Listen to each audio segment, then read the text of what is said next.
My name's Ed. I'm one of the leaders here at Hope City. It's wonderful to have so many of us here, and I'm also excited to be in a bigger space, which has got a bit more ventilation at some point. Now, I wonder how you're feeling about the world right now.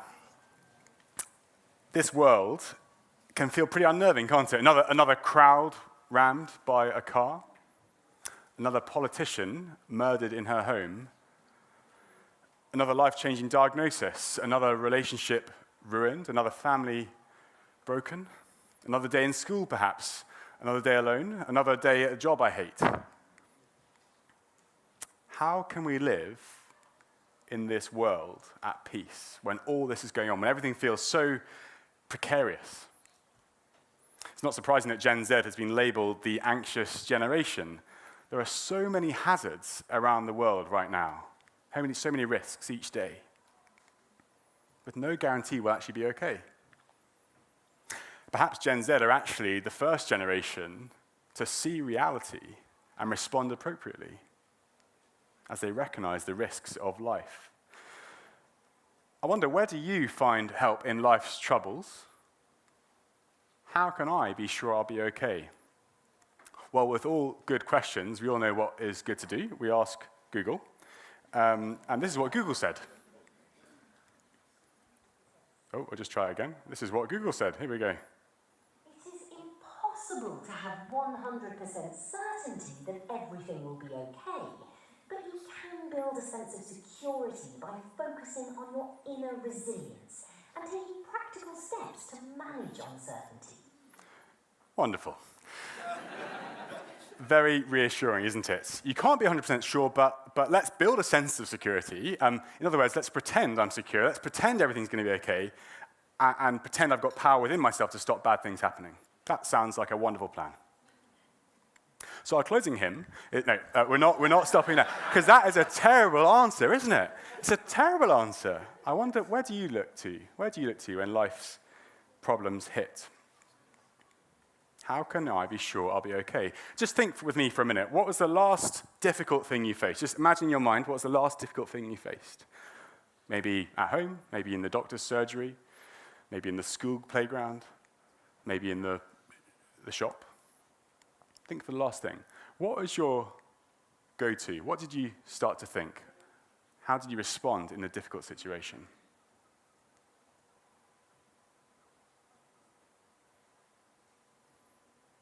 Well, I wonder what your solutions were. Perhaps it was self-help, but we know that inner resilience doesn't always conquer every external challenge. Maybe it was relationships, but we know that family and friends probably will let us down at some point. They can't fix everything for us. Maybe it's escapism. Maybe we just pretend everything's okay and get some temporary relief from that. But at some point, we need to re-enter reality. Maybe it's money. Maybe we throw money at the problem. But we all know there are things in life and death that money can't fix. Maybe it's religion, maybe a formal religion, maybe a self-made religion. Ritual can feel comforting as it's normal for us. But what happens when life's difficulties aren't resolved with that? Maybe none of these are the option, and you just have resigned yourself to apathy and to say, I'm not safe, recognizing Google's answer is not true. Well, Sam's going to come and read for us an answer from God to this question. From an ancient song in the Bible, we're working through a series of psalms, that's ancient songs sung by the Israelite people on their way towards their pilgrimage in the city of peace. And this is a song they sang on the way to remind themselves where to look in life's difficulties. So Sam, if you could come and read for us, that'd be really helpful. Thank you. Psalm 121.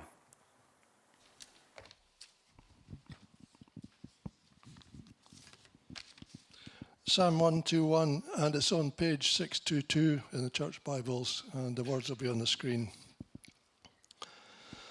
I lift up my eyes to the mountains. Where does my help come from? My help comes from the Lord, the maker of heaven and earth. He will not let your foot slip. He who watches over you will not slumber. Indeed, he who watches over Israel will neither slumber nor sleep. The Lord watches over you. The Lord is your shade at your right hand. The sun will not harm you by day, nor the moon by night. The Lord will keep you from all harm. He will watch over your life. The Lord will watch over your coming and going, both now and forevermore.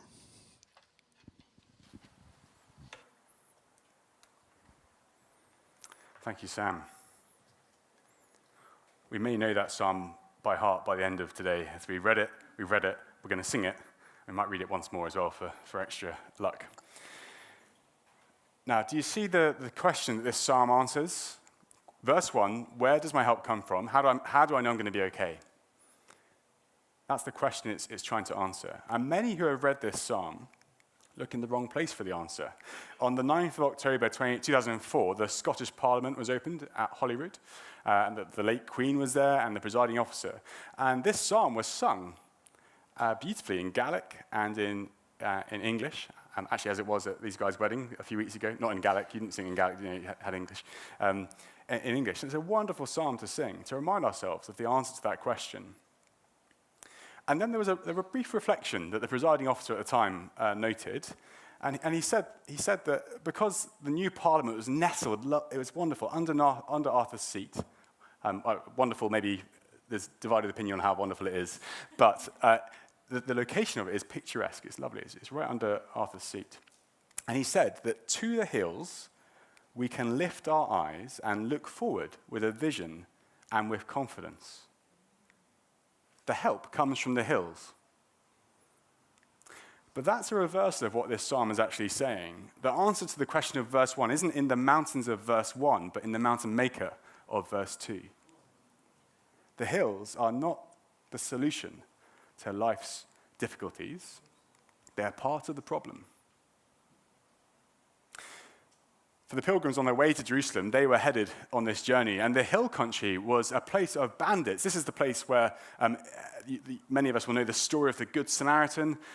That was where the Good Samaritan found this man on the side of the road on his way to Jerusalem, injured and beaten by bandits who come out of the hill country and attacked him. That's the road that these guys are on. It's dangerous. And as the hills tower over these pilgrims, as they walk towards Jerusalem, they recognize their inability to actually help themselves because they're helpless. These hills are powerful. Life's difficulties will come. Help doesn't come from the hills, but from the maker of the hills. Google's answer, Holyrood's answer, is to look to our own resources and to the world around us and to fix our circumstances through them. Use our own resources to do that, to achieve the best possible outcome. And yet even Google says, I can't be 100% sure. Even Google. Imagine that. Maybe we should ask Alexa and see what she says. The psalm is immensely realistic, isn't it? Life is filled with problems. It doesn't mean that God's people have easy lives. I know only a handful of some of the difficulties being faced by this church family. I'm in a privileged position to know more of them than many, but I only know a handful. I know life is not plain sailing for most of us, for probably all of us in different ways. And I know that we all look for an answer when we face trials. I generally sleep very well. This is not what I was planning to say, but I'm just going to say it. I generally sleep very well. Every other Wednesday, we have an elders meeting where we talk about lots of different things, but part of what we discuss is some of the difficult things going on. Every other Wednesday, I struggle to sleep because I know what's going on in some of your lives. And I know it's hard, and you're looking for answers. The psalmist tells himself, and he tells us, to find help not in the hills that God has made, but in the God who made the hills. Verse 2, my help comes from the Lord, the maker of heaven and earth. The maker, the creator of the whole universe, is the only fully reliable help as he looks up and sees the long journey ahead, filled with potential dangers along the way. And the rest of the psalm explains why. And we flip from an individual speaking, I lift my eyes, to someone else reassuring this psalmist on their journey. The Lord watches over you. That kind of, it changes from I to you. And the remaining 6 verses repeat 6 times a description of what this maker does for his people. The same word in Hebrew, but our translation we read actually hides it a little bit by using different words just to make it a bit more a variety. But the word that is repeated in the Hebrew is this word keeper. The Lord is the keeper. There's another translation of the Bible. The one we use is wonderful. It's really helpful. There's another one that does try and keep these words the same, called the ESV. And it uses the same Hebrew word to translate the same English word each time. So we're going to stand up and read out from verse 3, because this is plural language. We're all going to stand up if you can, if you're able to. And we're going to read out from verse 3 again. I told you we're going to read it lots of times, so this is practice. Okay, so we're going to read out. And notice how many times the word keep or keeper comes up, okay? So let's read. He will not let your foot be moved. He who keeps you will not slumber. Behold, he who keeps Israel will neither slumber nor sleep. The Lord is your keeper. The Lord is your shade on your right hand. The sun shall not strike you by day, nor the moon by night. The Lord will keep you from all evil. He will keep your life. The Lord will keep your going out and your coming in from this time and forevermore. Wonderful. Have a seat.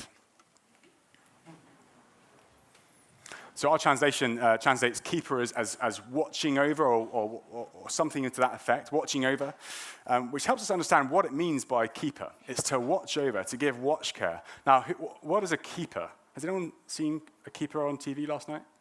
11 p.m.? Dave? What happened last night, Dave? Sorry, just shout a bit louder. He spilled it. Yeah. And who won? Football's coming home. England won against Norway.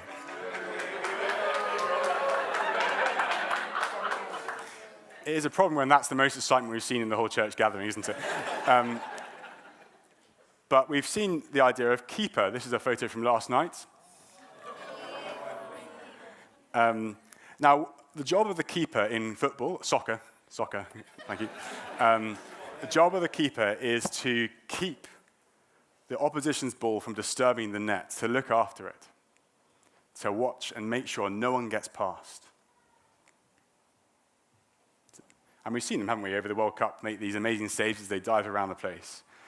These keepers are nothing on this keeper. The big message the believer needs to know is this: the keeper's not a sleeper. He watches over you forever. Let's read that together. The keeper's not a sleeper. He watches over you forever. We're going to keep coming back to that. We're going to unpack each phrase one bit at a time, and then think about, if that's true, how do we make sense of all those prayer requests that we're facing difficult problems in life? How do we make sense of the real problems that each of us are facing right now? Because this might feel like fantasy, and it's not. It's God's word to us today. It's true. It's always true. And yet, it's hard to believe sometimes. So we're going to go through those three bits very quickly, and then think about what it means in real life. So first, the keeper's not a sleeper. Verse 3, he will not let your foot slip. He who watches over or keeps you will not slumber. Indeed, he who watches over or keeps Israel will neither slumber nor sleep.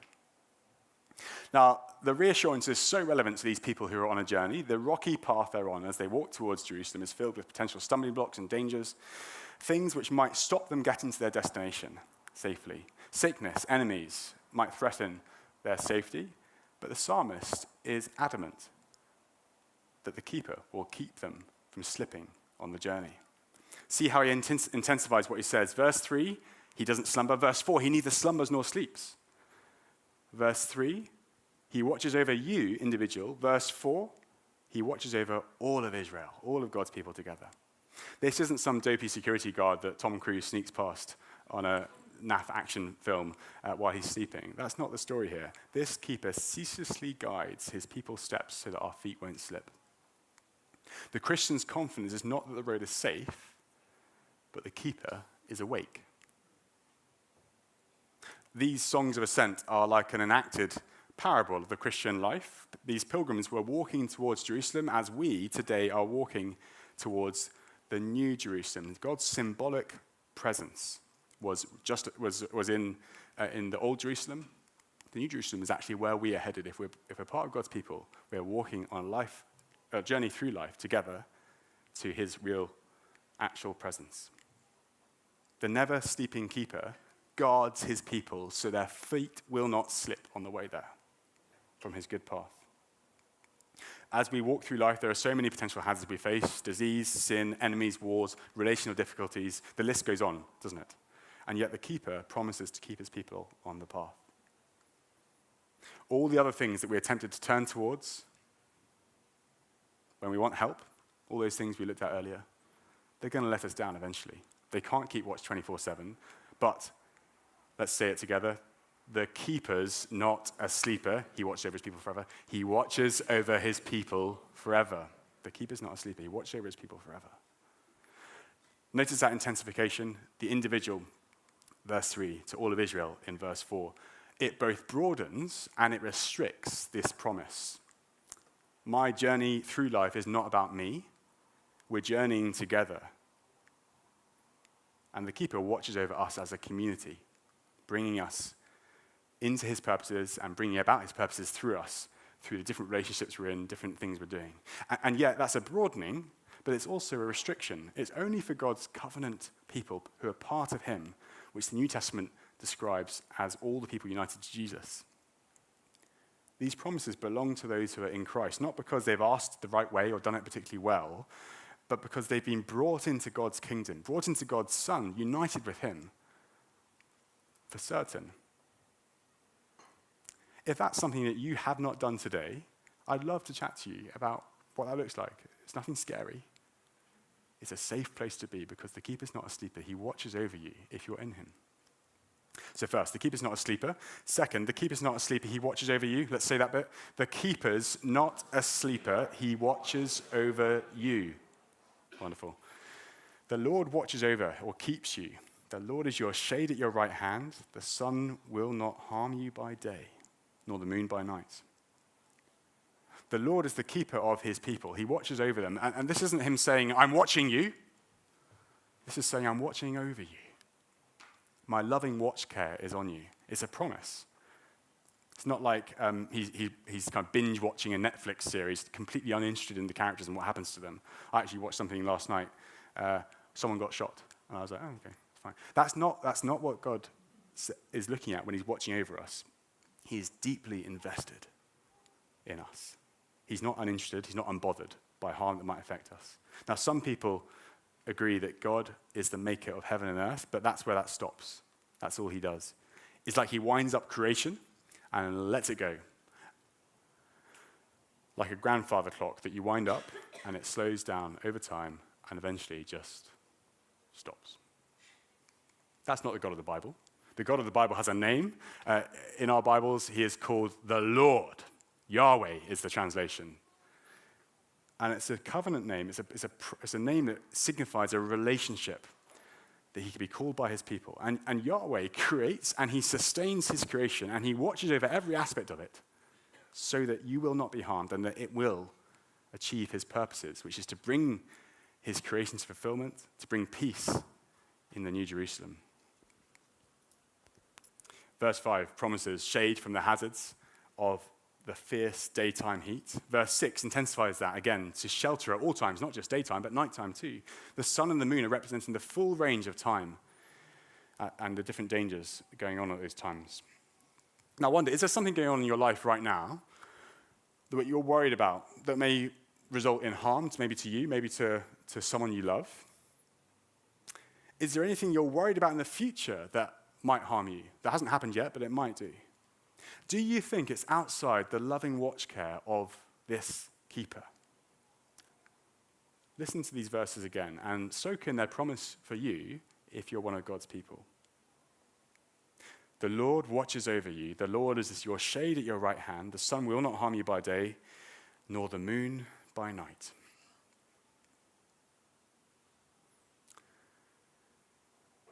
That may feel like fantasy to some of us. We've already seen there are real challenges to life. We know that in our own lives.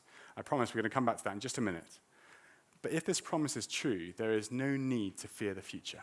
The keeper's not a sleeper. Actually, let's say it together. The keeper's not a sleeper. He watches over you. Wonderful. Third, the keeper's not a sleeper. He watches over you forever. The Lord will keep you. Verse 7, the Lord will keep you from all harm. He will watch over or keep your life. The Lord will watch over, keep your coming and your going, both now and forevermore. And we've got another intensification here. Verse 7 promises protection from all harm in your life. Verse 8 promises that protection extends to all activities and for all time. Have a look at this. The comprehensive nature of this protection is from all harm.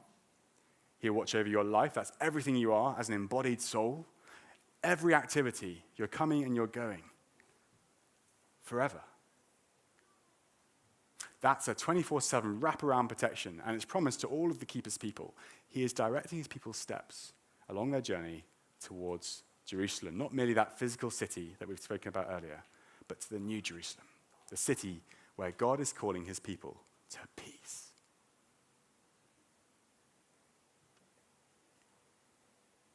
He promises that we will get there. Now, centuries later, a Christian called Jude would say the same thing and rejoice in this truth. This is what Jude says. To him who is able to keep you from stumbling and to present you before his glorious presence without fault and with great joy. To the only God our Savior be glory, majesty, power, and authority through Jesus Christ our Lord before all ages, both now and forevermore.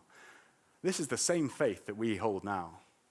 Jude knows it, and that's a wonderful blessing that we can enjoy today. Let's read that whole phrase again. The keeper's not a sleeper. He watches over you forever. So, how can we trust in that promise in this peaceless world? There's a major tension to address, isn't there? I want to spend the rest of our time on that. We haven't got long. But our experience of this life shows us that life contains suffering and difficulty. Whether it's the classroom, the home, the workplace, the pub, the hospital, the bank, life is difficult. As I said, I know there are stories of present suffering in this church family, and this psalm is immensely realistic about those. It doesn't hide the fact there are difficulties. The hills are real. The world feels at war, whether literally, as we've seen, relationally, physically. The world and our bodies don't run the way they're intended to by our good God. Now, the wider biblical picture is really important as we read a verse like verse 7. The Lord will keep you from all harm. He will watch over your life. The keeper's not asleep. He watches over us. Yeah, wonderful. But many people know that's not true in the life they face. So what's going on? People around the world, our brothers and sisters, are facing difficulty. Some are killed for the faith they have. So what does this mean? Well, we naturally assume that God is watching over and protecting our lives, and that means that he will create a happy, healthy, long life, free from physical harm. That's what our assumption is. We long for this type of life, free from stress, free from strife. We were made to live that kind of life, and that's why we long for it. We want it. And yet we all face difficulty. Last month I got this new watch that is very fancy. If I hold down this button, it says acquiring satellites. Not quite what I wanted. Yeah, it doesn't really work. That's fine. I'll send it back. GPS signal is stronger outside, away from trees and tall buildings. Okay, that illustration did not work. But it has a compass on it. Maybe I should have just brought a compass. That would have been better. Something we base our decisions off, something that grounds our feelings about what the good life is, because we think true north is healthy, happy, free from trials and persecutions, dangers. And so we live our lives as if that's our ultimate purpose. And that is what we swim in, brothers and sisters. That is the culture that we're in. Everything is about prolonging life and making it happier. I think many of us need to recalibrate our compasses from this idea that an easy, happy life is a good life. I certainly do. I think the good life is what I want, and that is long and happy and healthy. But we saw last week that followers of Jesus follow Jesus. Jesus' life was one long pilgrimage from being born under a ruler who was trying to kill him, to escaping as a refugee to a foreign country as a young boy, He then worked hard graft and labor, suffering splinters and suffering and toil as a carpenter. He grieved over the death of friends, and then as he walked towards Jerusalem on this road, he knew where he was going to be tortured, mocked, abused, humiliated, and eventually killed in his mid-30s.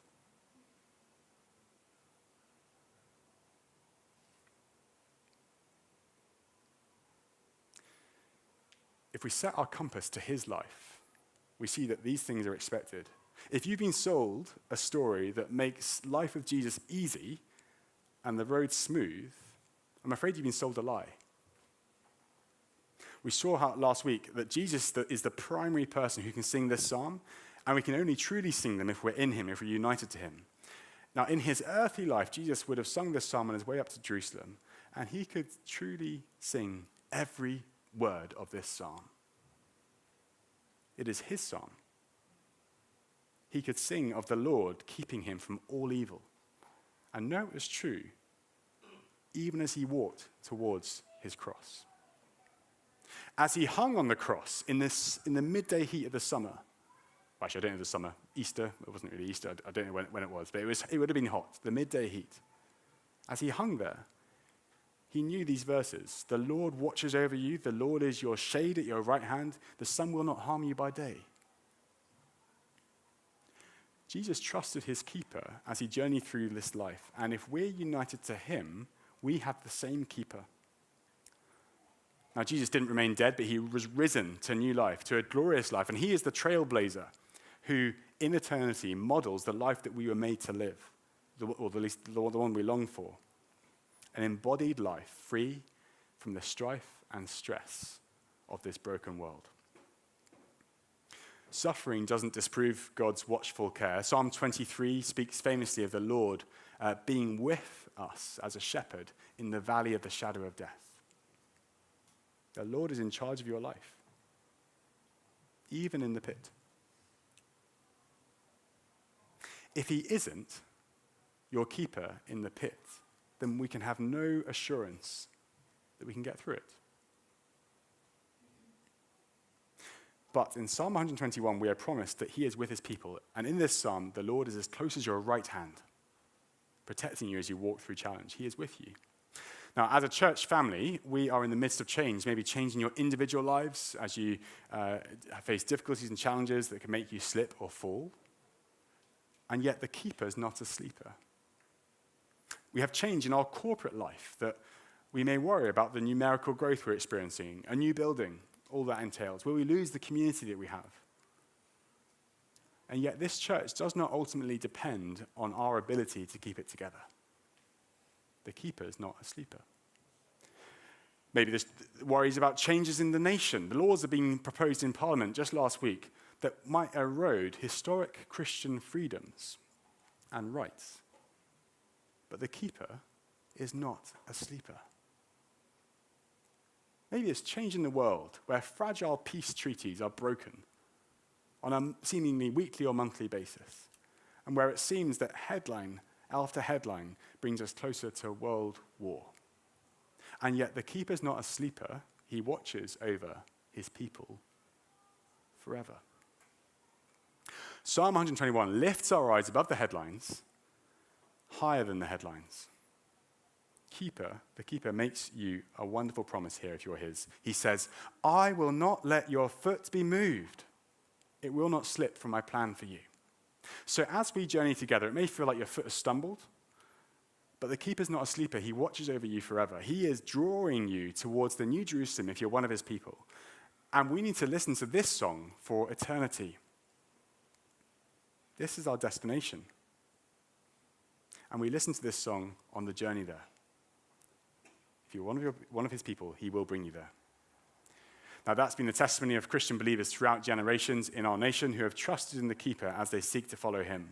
There's a guy called Samuel Rutherford. About 365 years ago, he was a minister, and shortly after he was married, his wife died and several of his children. He came into conflict with the policies of the religious establishment over him, and he was sent away from his parish to house arrest, hundreds of miles away from everyone he knew. And facing his own chronic health issues, he wrote lots of letters while he was under house arrest. And in him, he spoke of his trust in a keeper through the difficulties of life. And he used this illustration of a tapestry, like this. And he's saying, we see life from the underside. You see all these messy threads. But God is weaving all these parts of life into a beautiful picture. We don't see what it looks like. But when we get to the New Jerusalem, we'll see that all of God's purposes were good and beautiful. And actually, this is how he made it. Now, there's a wonderful poem that's not his, but it's called The Weaver, and it's using that idea. Let me read it to you as we close. My life is just a weaving between my Lord and me.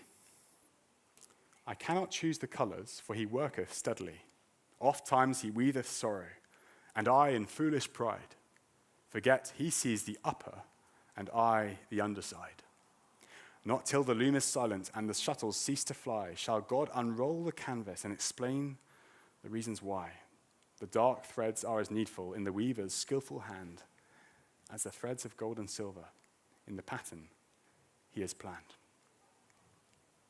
We started the talk this morning thinking about where we go to for help in life's difficulty. How can I be sure I'll be okay? Well, let me tell you, it's when we trust the keeper, the weaver, the Lord, Yahweh. He is the one who will keep us. And Jesus is both the believer who trusts this psalm and the one whom we trust as we pray it to him. Sarah and I have had to learn these truths personally over the last few years. Our lives are not panned out the way we had planned as a family. Many have gone through much harder things than we have, and yet we found our journey hard. We haven't been able to conceive for several years, and that's just not how we envisaged our family life to look. Not at all. And yet, through the difficulty, through all the prayers, the tears, the difficult conversations, we can see the weaver. We can see the keeper keeping us on his good purposes for our life. And we've seen how he's used those to shape us, to want us, to shape our wants, to see there's a bigger picture at play. And he's changed us to see that we can care and love for children in other ways, perhaps through adoption, perhaps through something else. And we're excited to see how God has used what's been very painful in our lives for good. Now, that's not the resolution that everyone will have in that situation. It's not the problem that many have. Many will have much longer-term struggles over life, but that's been our story. Each of the keeper's children will one day see that he has kept them. And we'll be able to tell of that. Even if we don't know all the details, we'll be able to tell of how the keeper has been faithful. Many of us don't trust in hills around us, but we trust in family planning, spreadsheets, bank accounts, career progression. But the psalm says real security is found not in controlling your situation, but in being kept by the Lord. As we journey through the hills of life, we need to lift our eyes beyond the hills, behold him, as we were hearing earlier, to see the God who created those hills, to see how he is keeping us, how he's directing us, and bringing us onto him. Something we're going to think about in our next psalm. As we think about that destination, as Ewan unpacked for us, what is our happy place? That's the question we're going to be thinking about next week. Where do we find ultimate peace? Now, in a minute, we're going to sing a psalm. I'll invite the band up to come lead us in that. We're going to sing this psalm, and as we sing, we're going to hear some stories from our church family who have been learning these truths right now. After we sing, we're not going to have our normal Q&A session, but we will have a prayer team, as Susie mentioned, just down here. If you want to pray about any of these things or anything else going on, or you want to chat about through anything, come and speak to them. They would be delighted to pray with you. So, the keeper's not a sleeper. Actually, let's say it together one more time. The keeper's not a sleeper. He watches over his people forever. Thanks, guys. Amen. Thanks, Ed.